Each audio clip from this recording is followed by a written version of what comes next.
벨 프로젝트 71번 이때를 위함이 아닌가 주제입니다. 믿음으로 인생을 살지만 우리에게도 항상 좋은 일만 있는 것은 아닙니다. 하나님이 계시지 않는 것처럼 느껴지는 그러한 삶의 때가 있습니다. 하나님의 음성이 조금도 들리지 않는 그런 삶도 우리에게 올 수 있습니다. 이렇게 우리가 하나님을 필요로 할 때 하나님으로부터 잊혀진 것 같은 그런 어떤 삶을 살 때 과연 우리가 어떻게 이 시간을 보내야 할 것인가라는 겁니다. 이런 비극적인 삶이 우리에게 올 때 감정적 혼란이 일어나고요. 신앙적으로는 의문이 생깁니다. 과연 하나님께서 어디 계신가? 하나님에 대해서 제대로 알고 이해하기도 어렵습니다. 이런 순간들을 누구도 예외 없이 다 경험을 합니다. 근데 사실 이때 가보면 우리의 믿음의 진면목을 압니다. 사람은 어려움을 당해봐야 그 사람이 어떤 사람인지 알 수 있고요. 믿음의 어려움을 당해보면 이 사람의 믿음의 진면목을 알 수가 있습니다. 오늘 이런 질문을 갖고 인생을 살았던 믿음의 사람 중에 오늘 본문에는 에스더서의 이야기를 통해서 하나님은 우리에게 말씀을 합니다. 이스라엘이 바벨론의 포로가 되었을 때 이제 포로기의 상황이 점점 무르익고 바벨론을 지나서 바사의 시대가 되었습니다. 에스더서는 이 바사 시대에 있었던 이스라엘인의 포로의 이야기 소개가 되어집니다. 오늘 본문 에스더서에서는 바사의 궁중에서 이제 무서운 어떤 정치적인 권력 싸움 가운데 죽음과 더불어 어려움을 겪었던 믿음의 사람들의 이야기가 소개되어집니다. 에스더서에 가장 많이 나오는 인물은 에스더입니다. 바사 제국의 왕비였습니다. 그는 모함 때문에 이제 목숨을 잃을 위기까지 당합니다. 그렇지만 결국 에스더는 이 위기를 믿음으로 극복하고 승리를 합니다.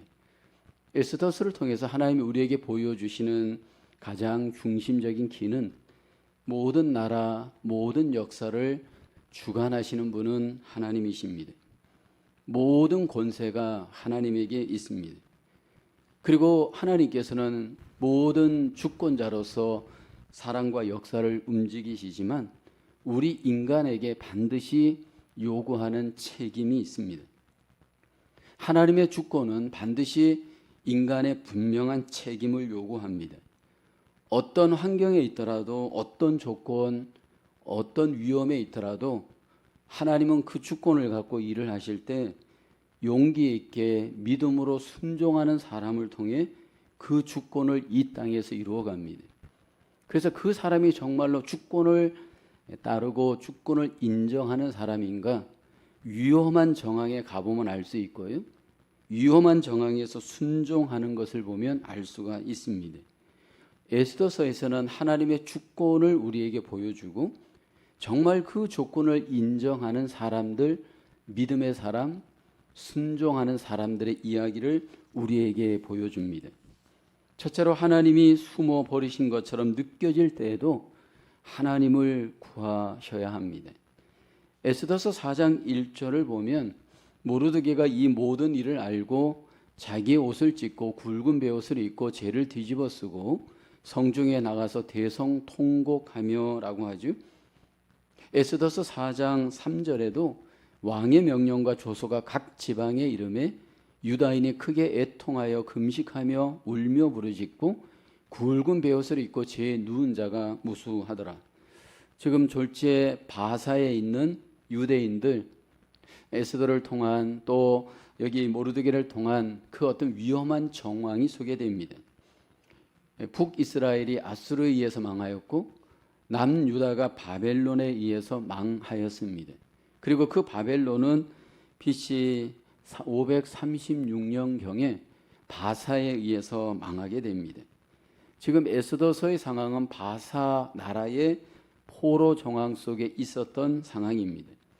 지금의 이라크 정도의 위치에 있었던 이 바사 나라는 그 당시에 아주 힘이 센 나라였습니다. 이제 이스라엘 백성들은 바벨론에 의해 바사에 의해서 포로기의 삶을 살면서 자기들의 어떤 신앙에 대해서 굉장히 의문을 품는 정황입니다. 그 사람들 중에 한 명이 오늘 본문에 소개되어지는 이제 에스더라고 하는 사람입니다. 에스더는 부모가 없이 고아로 자랐습니다. 사촌 오빠인 모르드게가 에스더를 양육합니다. 바사 나라에서 에스더는 불우한 이민자의 가정에서 자랍니다. 그 결과 인종적으로, 종교적으로, 문화적으로 소수 민족이었던 유대인들은 바사에 의해서 굉장히 억압을 받고 있었고 에스더도 그런 정황에 있었습니다.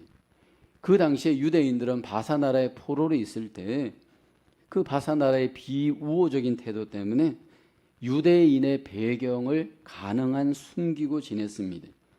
그런 가운데 어떻게 하다가 바사의 아하수에로 왕이 왕비 와스디가 폐위를 당합니다. 그리고 공개적으로 왕비를 모집합니다. 그 가운데 하나님의 놀라운 섭리와 인도 가운데 여기 에스더가 왕비로 간택이 되어집니다. 그래서 이제 드디어 에스더가 바사 왕국의 왕비가 됩니다. 당시에 그 바사 왕궁에 이 에스더의 이 사촌 오빠인 모르드게가 있었습니다. 그런데 이 모르드게가 왕궁에 있을 때 이 모르드게를 시기하는 한 사람이 있었습니다. 항상 여러분 우리가 어떤 자리에 올라가면 높이 올라갈수록 그를 시기하는 사람도 있는데 하만이라고 하는 사람이었습니다. 근데 이 하만은 모르드게가 유대인인 것을 알게 됩니다. 유대인의 문화, 유대인의 이 종교적인 신념이 하만에게는 굉장히 거슬렸습니다. 왜냐하면 유대인들은 바사의 이 문화, 바사의 이 통치를 따르는 그러한 사람들이 아니었기 때문입니다. 그래서 결국 이 하만이 왕 아하수에르에게 이 유대인들에 대한 안 좋은 이야기를 전합니다. 결국 이 바사 왕 아하수에르가 왕의 조소를 내리게 되어집니다. 바사 온 나라에 있는 유대인들을 진멸하라는 조소를 마침내 내리게 됩니다. 오늘 본문은 이 조소가 내려진 정황 뒤에 모르드게의 반응입니다. 모르드게가 이 조소를 이제 확인하고 난 뒤에 옷을 찢고 굵은 베옷을 입고 재를 뒤집어 쓰고 성중에 나가서 대성통곡을 합니다. 이제 왕의 명령과 조소가 지방에 전달되어질 때 온 유대인들이 크게 애통하고 금식하면서 울며 부르짖으면서 하나님께 기도합니다. 에스더서 4장 3절을 보게 되면 유대인들의 반응이 적극적으로 소개되어지죠. 왕의 명령과 조소가 각 지방에 이름에 유다인이 크게 애통하여 금식하며 울며 부르짖고 굵은 베옷을 입고 제 누운 자가 무수하더라. 주목할 단어는 부르짖다 단어입니다. 여기 유대인들이 하나님 앞에 여기 울며 부르짖었습니다. 여기 부르짖다 이 의미는 히브리어로 자아크인데 이 의미는 불의하거나 개인적인 비극이 있거나 국가적인 비극이 일어날 때 이 부르짖다 단어가 사용되어집니다. 굵은 베옷을 입고 여기 보면 통곡하면서 지금 이제 이 유대인들이 부르짖습니다. 이 부르짖음은 사실은 뭐 그 당시에 큰 효과가 당장에는 없었습니다.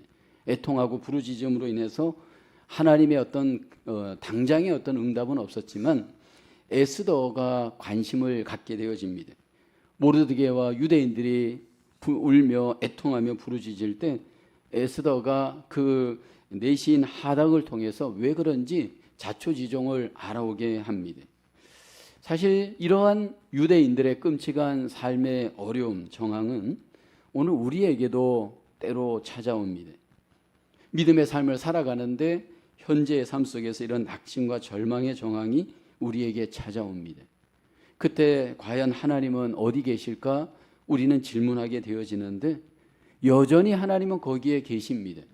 그럼에도 불구하고 우리는 그 하나님을 의심할 수 있고 마음에 낙심할 수 있습니다.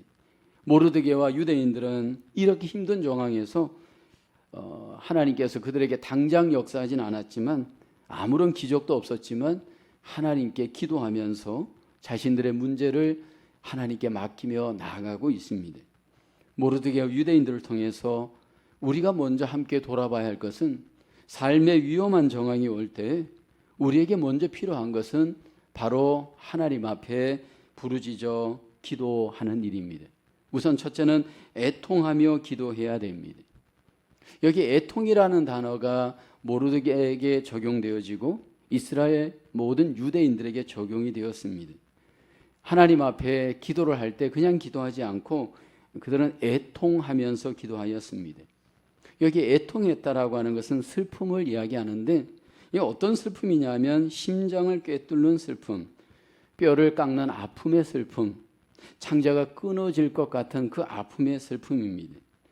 왜 그들은 그렇게 아파하면서 애통해야 했을까요? 왜 지금 이스라엘 백성들이 모르드게가 유대인들이 애통해야 할까요? 그것이 바로 하나님의 백성들의 모습입니다. 사실 겉으로 보면 이 일이 하만 때문에 일어났습니다.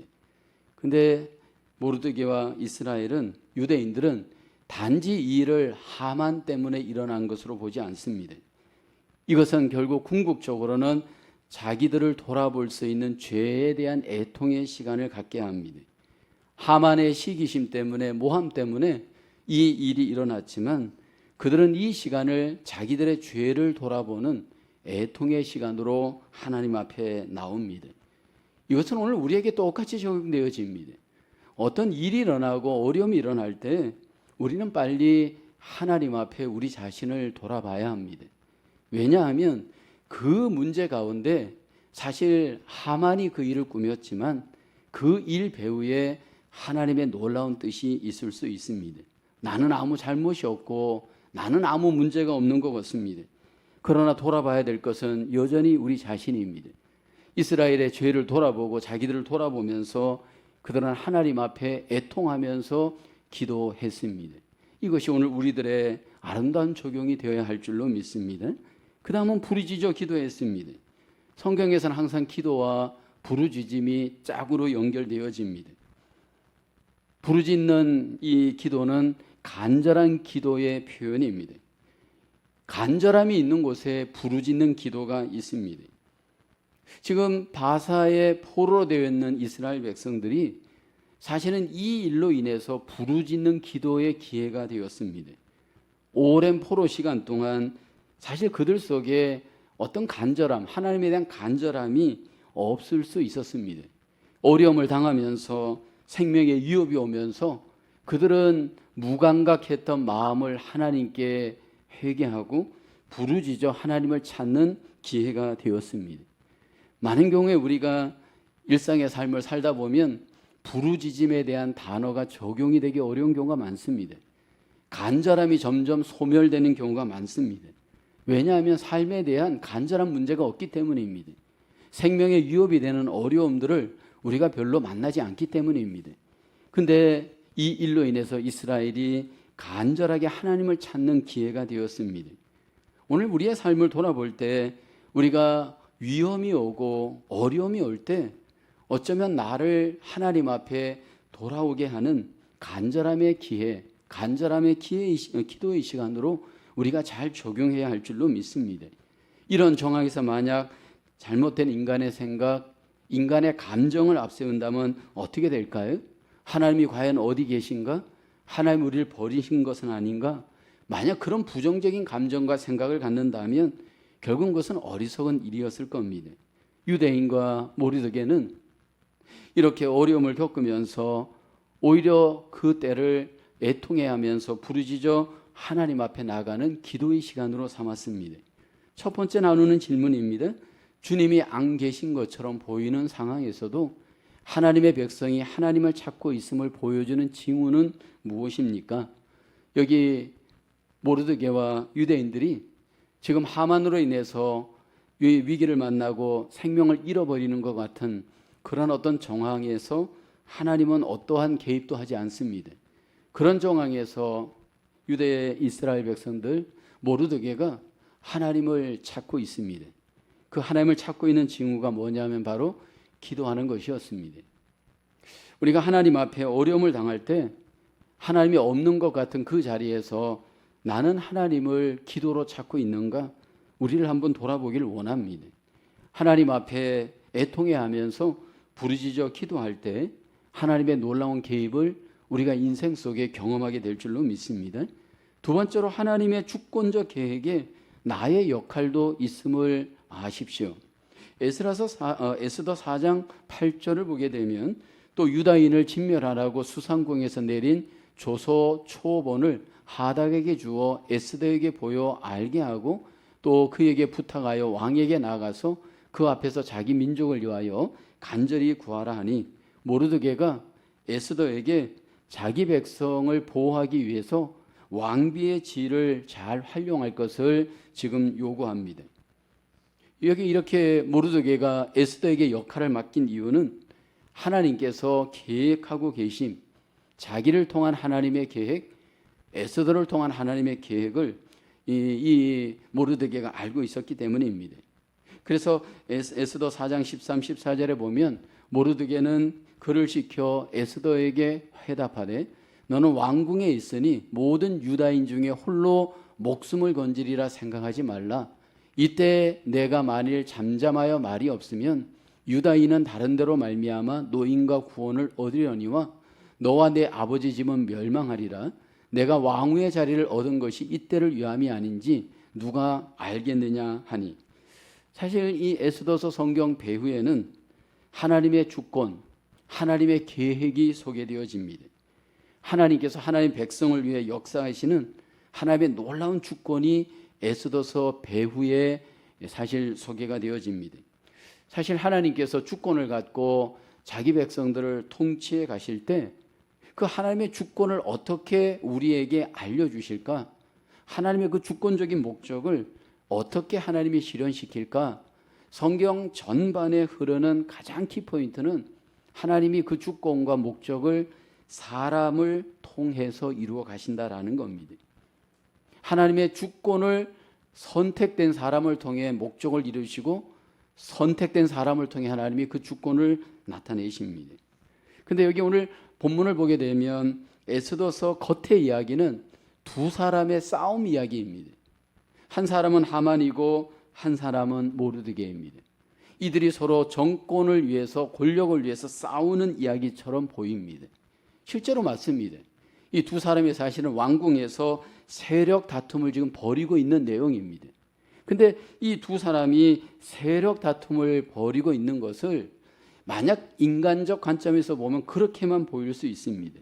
근데 하나님의 관점에서는 단지 이것이 인간적인 관점의 권력 싸움이 아니더라는 겁니다. 하나님께서 이런 싸움을 통해서 결국은 하나님의 주권을 이루어 가시는 하나님의 선한 뜻이 그 싸움 안에 있음을 우리에게 보여줍니다. 때가 되면 결국 바사 나라의 하나님의 주권이 사람을 통해서 어떻게 나타나시고 사람을 통해서 하나님이 어떻게 그 목적을 이루어 가시는지 우리에게 보여줍니다. 그 가운데 에스더가 사용이 되어집니다. 이제 에스더가 믿음과 용기를 내어서 이 하나님의 주권적 계획에 자기의 역할을 개입해야 될 때가 왔습니다. 과연 개입할 것인가, 개입하지 않을 것인가? 이것은 에스더의 선택입니다. 만약 에스더가 잘못 개입되어지면 그녀의 목숨을 잃습니다. 그녀의 목숨만 잃는 것이 아니겠죠? 유다인들의 목숨까지도 잃을 수 있는 아주 위험한 정황입니다. 근데 이 에스더가 이 엄청난 선택의 기회 앞에 그가 하나님을 주목하게 되고 이때를 위함이 아닌가, 하나님의 그 놀라운 주권을 순종하게 됩니다. 사실 이것은 에스더서의 에스더만 그런 것이 아닙니다. 하나님은 우리의 삶의 역사를 이루어 가실 때 각 사람에 대한 하나님의 놀라우신 주권적 뜻이 있습니다. 각 사람을 향하신 하나님의 선하신 계획이 있습니다. 그리고 그 주권과 선하신 계획이 그 사람을 통해서 일을 하실 때 그 사람의 순종을 요구합니다. 하나님의 뜻을 이루어 가실 때 그 사람이 모험하며 순종해 갈 때 마침내 이 땅에 하나님의 뜻이 이루어지게 됩니다. 만약에 에스더가 순종의 테스트 앞에서 난 순종하지 않을래요. 너무 위험해요. 이거는 내 목숨을 걸고 이 일을 나는 안 하겠습니다. 만약에 불순종했다면 어떻게 되었을까요? 하나님의 주권은 이 계획을 실현하는 것인데 에스더가 그 주권의 계획을 거부하고 불순종했을 때 하나님은 과연 어떻게 이 일을 이루어 가실까요? 자기 백성을 구원하시고 보존해 가시는 하나님은 에스더에게만 의존하시는 분이 아닙니다. 만약 에스더가 그 일을 순종하지 않는다면 하나님은 또 다른 에스더를 세우실 겁니다. 그리고 그 사람을 통해 하나님은 일해 가실 겁니다. 여러분, 우리가 기억해야 할 것은 하나님께서 분명히 나를 통해 일하시지만 나만 통해서 일하시지는 않습니다. 하나님께서 나를 세우시지만 나만 세우셔서 일하시는 분은 아니십니다. 목회 현장에서 그걸 많이 경험하잖아요. 저는 이제 목회 현장에서 어떤 목사님들이 오래 한 교회에서 목회를 하게 되면 그분의 은퇴에 대한 고민을 합니다. 과연 이분이 은퇴하고 나면 그 다음에 이 교회는 어떻게 될까? 많은 고민을 하잖아요. 물론 그럴 수 있습니다. 근데 여러분, 하나님께서 또 다른 예비된 사람을 세워 그 교회를 이루어 갑니다. 목회자만 그런 것이 아닙니다. 우리 평신도 한 분 한 분도 마찬가지입니다. 나를 통해서 하나님이 분명히 세우시고 일하시지만 나만 통해서 하나님이 일하시는 분은 아닙니다. 하나님의 계획 속에는, 항상 하나님의 주권 속에는 하나님의 놀라우신 일하심의 사람들이 예비되어져 있습니다. 다행스럽게 에스더는 이 순종의 테스트를 통과합니다. 그러나 이것은 많은 위험과 고난의 대가를 지불합니다. 왜 에스더가 이 고난과 이 모든 위험의 대가를 지불하면서 순종했을까요? 그것이 하나님의 뜻이기 때문이었습니다. 만약에 나 한 사람이 순종한다고 뭐 상황이 변할 것이 뭐 있는가? 만약 그렇게 부정적으로 이해했다면 에스더는 순종하기 어려웠을 겁니다. 모든 상황을 접어두고 하나님의 뜻을 확인하고 난 뒤에 에스더가 순종합니다. 그 한 사람의 순종으로 결국 에스더도 살고 모르드게도 살고 유대인도 살고 모든 유대인들이 결국은 죽음에서 구원을 받습니다. 그것이 바로 오늘 우리를 향하신 하나님의 뜻입니다. 나 한 사람의 순종은 나만 살리는 것이 아니고 나의 가족을 살리고 나의 교회를 살리고 하나님 앞에 놀라운 영광을 이루어내는 줄로 믿습니다. 사실 이 에스더의 이야기는 예수 그리스도의 그림자입니다. 하나님께서 이 땅에 자기 백성들을 구원하시기 위해서 하나님께서 예수 그리스도를 우리에게 보내시고 그 예수 그리스도를 통해서 우리에게 일하실 때 그 중심은 바로 순종이었습니다. 예수 그리스도의 순종을 통해서 마침내 하나님의 놀라우신 구원의 영광의 뜻이 이루어진 줄로 믿습니다. 순종할 때 하나님은 순종 뒤에 감추어진 엄청난 하나님의 계획, 그 주권의 뜻이 마침내 우리에게 이루시는 줄로 믿습니다. 퀘스천 2번입니다. 하나님은 당신이 주님을 더 잘 섬기게 하기 위하여 당신의 과거 가운데 어떤 면을 사용하셨습니까? 오늘 에스더 모르드게뿐만 아니라 우리의 신앙의 히스토리를 잘 돌아볼 필요가 있습니다. 우리의 신앙의 히스토리를 잘 돌아보다 보면 과거 가운데 하나님께서 어떻게 우리를 사용하셨는지 여러분 그 히스토리를 볼 수 있잖아요. 저도 여러분도 하나님이 우리를 통해서 더 주님을 잘 섬기기 위해서 항상 사용했던 공통된 스토리의 키는 순종입니다. 근데 그 순종은 항상 위험을 동반한 순종이잖아요. 위험한 순종을 우리가 하나님 앞에 감당하게 하셨습니다. 하나님의 뜻인데 그 뜻을 따를 때 여러 가지 위험이 동반되어지는 순종이었습니다. 저희 목회도 과거를 돌아볼 때 하나님 앞에 위험한 교회, 어려운 교회를 하나님이 순종하라고 하나님이 저를 부르셨을 때 참 이게 하나님의 뜻인 것은 알지만 계산을 앞세우고 이익을 앞세우면 여러분 이 위험한 지경에서 순종하기 어렵습니다. 그런데 하나님의 뜻을 앞세우고 절대적으로 순종해 갈 때 하나님께서 결국 하나님의 놀라우신 은혜와 영광을 경험하게 하셨습니다. 오늘 저와 여러분 속에 주님을 더 잘 섬기기 위한 하나님의 뜻 앞에 우리가 위험하지만 순종으로 하나님의 뜻을 이루어 가시는 저와 여러분 되어야 할 줄로 믿습니다. 세 번째로 쓰임받기에 필요한 위기라면 감수하십시오.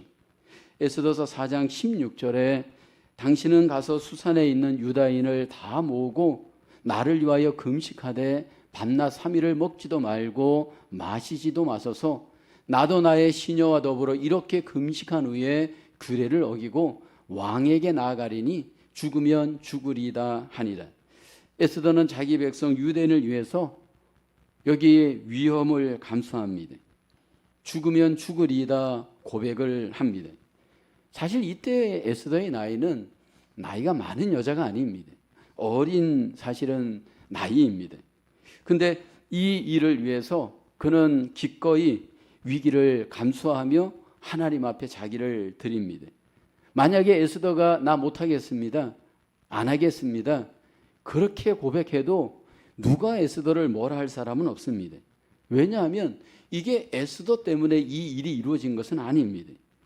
만약 그가 순종하다가 잘못되어지면 더 여러 가지 어려움도 겪을 수 있는 그런 정황입니다. 근데 그는 이 위험을 무릅쓰고 하나님 앞에 온전히 모든 것들을 맡겼습니다. 사실 우리가 믿음으로 살다 보면 하나님의 사람들이 반드시 겪는 것이 뭐냐면 위험입니다. 근데 많은 사람들이 위험 앞에 딱 갔을 때 승리할 것인가 아니면 패배할 것인가, 그 두려움 때문에 위험을 못 극복하는 경우가 얼마나 많습니까? 믿음의 사람들은 이 위험을 하나님의 도우심으로 믿고 이긴다라고 하고 결국은 그 위험을 극복을 합니다. 성경에 다윗도 골리앗의 위험을 믿음으로 극복하지요. 엘리야도 아합 왕의 그 위험을 믿음으로 극복하잖아요. 결국은 믿음으로 승리하는 그 과정에 반드시 위험은 있는데 그 위험을 이길 수 있는 길은 하나님이 나를 지켜주신다라고 하는 믿음이 있기 때문입니다. 이것은 오늘 우리에게도 동일하게 적용이 되어집니다. 어떤 경우라도 우리의 삶에 위험한 상황은 반드시 오게 되어집니다. 위험한 상황이 오게 될 때 우리 속에 먼저 부정적 감정이 일어나잖아요. 그리고 그 대가에 대한 두려움이 우리에게 일어나잖아요. 심지어는 생명을 잃을 수 있는 그런 어떤 위기 때문에 마음에 머뭇거림이 있을 수 있잖아요. 여기 모함을 당하고 대적을 당하고 비극적인 정황의 위험 속에서 하나님께서 도와주시고 이길 것이다 라고 하는 믿음이 있었기에 결국은 에스더는 죽으면 죽으리이다, 결국 이 위험을 이겨내었습니다. 그리고 마침내 하나님의 놀라우신 구원의 뜻을 완성해냅니다. 에스더는 궁극적으로 우리에게 십자가의 승리를 완성하신 예수님을 보여줍니다.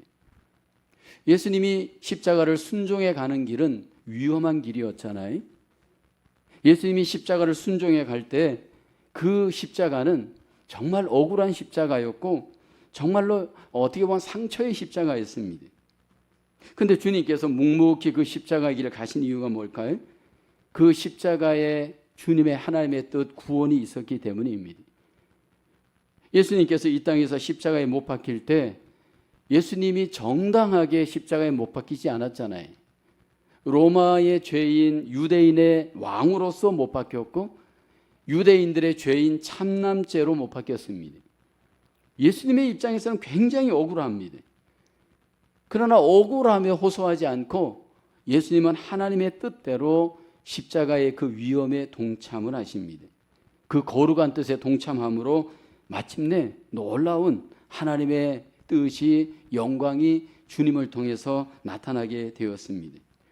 여전히 지금 우리에게도 하나님 앞에 순종해 갈 때 위험이 도사리고 있습니다. 우리가 순종의 길을 갈 때 우리 옆에 그 순종을 박수 쳐주고 지지해주고 우리를 향해서 격려해주는 사람보다는 그 순종 앞에 사실은 우리에게 여러 가지로 부정적 정황이 더 앞섭니다. 그리고 그 위험 때문에 우리 속에 알게 모르게 감정적 위험, 여러 가지 생각의 위험이 우리에게 있을 수 있습니다. 그러나 그럼에도 불구하고 우리가 위험한 가운데 믿음으로 순종해 갈 때 하나님의 마침내 주시는 승리, 하나님의 놀라운 열매를 우리의 삶 속에 겪게 되어지는 줄로 믿습니다. 퀘천 3번입니다. 하나님이 명령하신 일로 인해 평안했던 삶이 더 위태로워졌던 적이 있습니까? 여러분, 사실은 믿음으로 순종해 갈 때 이 일은 대부분 겪는 일입니다. 이 땅에 오셨던 예수님이 우리에게 말씀하실 때 사실은 우리가 주님의 길을, 십자가의 길을, 믿음의 길을 갈 때 평안이 있을 거다, 그 결과는 있지만 많은 그 과정에 위기와 모험, 어려움이 있을 것을 말씀을 합니다. 하나님의 뜻대로 우리의 삶을 가게 될 때 여러 가지 어떤 위태로운 위험이 우리에게 찾아옵니다. 저의 경우에도 하나님의 뜻대로 목회자의 길을 갈 때 많은 핍박이 있었고요. 또 더 어려운 교회, 더 작은 교회로 순종해 갈 때 기다린 것은 평안이 아니었습니다. 더 많은 어려움들이 저를 기다리고 있었습니다. 이것은 지금도 마찬가지입니다. 주의 뜻대로 가면 사람들이 박수치지 않습니다. 여러 가지 어려움들이 가정 속에, 삶 속에 일어날 수 있습니다. 그러나 우리가 그렇게 가야 되는 이유는 하나님의 뜻이기 때문입니다. 마침내 주시는 하나님의 승리와 열매가 있기 때문인 줄로 믿습니다. 하나님은 에스더 성경을 통해서 이때를 위함이 아닌가, 하나님의 놀라운 주권의 일하심을 나타내십니다. 당시에 이때는 에스더를 통해서 바사의 위험에 빠져 있는 유대인들을 해방하는 때, 구원하는 때였습니다. 그러나 사실 이때는 이 땅에 온 하나님 나라의 백성, 하나님의 그 예비하신 백성을 구원하시는 독생자 예수 그리스도를 이 땅에 보내시고 구원하시는 하나님의 때를 우리에게 보여주기도 합니다. 우리가 지금 이 땅에서 삶을 살아갈 때 하나님의 주권은 여전히 우리 각 개인에게 나타나고 적용이 되어집니다. 우리에게 성령님을 보내주시고 하나님의 그 귀한 계획을 우리를 통해서 이루어 가실 하나님의 뜻이 우리에게 있는 줄로 믿습니다. 에스더처럼 우리가 위험하지만 어렵지만 하나님께서 나를 통해서 일하시는 그 때를 하나님께서 성령님을 통해서 우리에게 마음을 주시고 우리를 도구를 삼아서 그 때를 이루어 가시는 줄로 믿습니다. 우리가 그 때에 부름을 받았을 때 하나님 앞에 위험하지만 우리가 겸손하게 믿음으로 순종하며 하나님의 때를 이루어 가시는 하나님의 도구가 되어져야 할 줄로 믿습니다. 순종으로 하나님의 일하심을 이 땅에서 경험해 가시는 저와 여러분의 삶으로 하나님 앞에 승리하기를 주님의 이름으로 축원합니다. 기도하겠습니다. 살아계신 하나님, 오늘도 우리 가운데 하나님의 놀라우신 주권을 갖고 하나님의 놀라우신 계획하심으로 우리를 통해 일하심을 믿습니다. 어떤 어려움과 역경이 있어도 하나님의 그 놀라우신 계획을 믿고 그 주권 앞에 순종하며 하나님의 뜻을 이루어가는 주님의 도구가 되게 하여 주시옵소서. 하나님, 또 한 주간의 삶을 살아갈 때 우리의 삶 속에 하나님이 베풀어 주신 은혜를 생각하며 성령님의 인도를 따라 하나님의 놀라우신 뜻을 밝히 분별하며 하나님의 뜻 앞에 위험 속에서도 순종하는 저희들 되게 하여 주시옵소서. 순종을 통해 우리 가정 속에, 우리의 삶 속에, 우리의 교회 속에 하나님의 위대하신 계획과 뜻들을 우리의 삶의 열매로 경험할 수 있는 하나님의 귀한 백성들로 승리하게 하시고 하나님 영광 나타나게 하여 주시옵소서. 모든 것을 주님께 의탁하오며 감사하고 예수님의 이름으로 기도하옵나이다. 아멘.